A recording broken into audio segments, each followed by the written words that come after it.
What we need to do is recognise our points of difference, those things that set us apart from the rest of the world, and we need to highlight them, promote them, and then provide access in a sustainable way.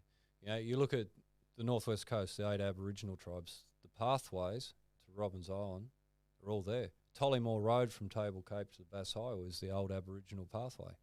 You know, you link up Wynyard to that, you can walk all the way. You've got the Sisters Beach walking track through to Rocky Cape there. You've got the boat harbour to Sisters Beach. You've got the beaches to Stanley.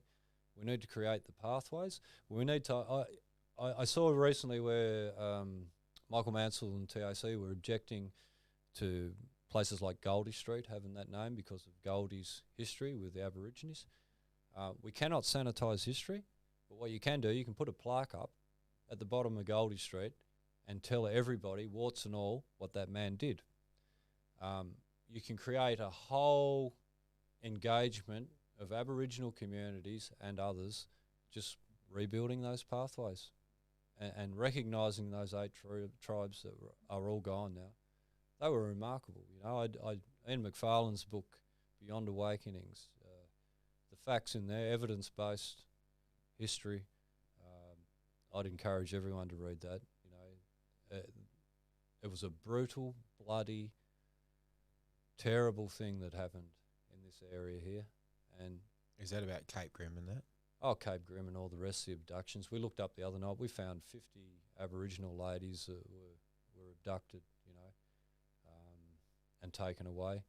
One poor lady, she got swapped with another fella, and he murdered her because she wasn't cleaning his mutton birds right. You know, brutal.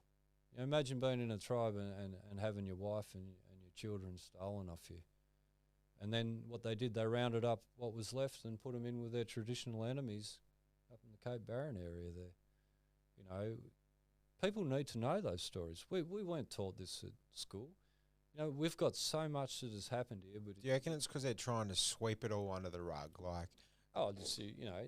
Like the change of Australia Day and all that, where do you sit on that? Yeah, well, we need something that reflects who we are now and where we've come from. So do you think changing the date will fix that, or you would be better off just changing the message? What one of my friends is Scott. I've got a few Scottish mates, and I love their approach to everything. It's warts and all, and no bullshit. He said, have a rolling day. Have it on the last Monday in January every year. So it's not on a specific date, which will offend or exclude people.